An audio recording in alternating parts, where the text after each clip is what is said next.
నా కలే ఇలా నిజాలుగా నిలుస్తూ ఉంటే, నా కథలనే కవితలే పిలుస్తూ ఉంటే, ఈ వరాలుగా ఉల్లాసమే కురుస్తూ ఉంటే,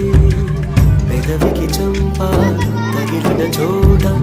పరవశమేదో తోడవుతుంటే, పగలే అయినా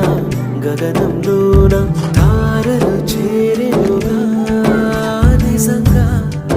నేనేనా ఇలా నీ జలలో ఉన్నా,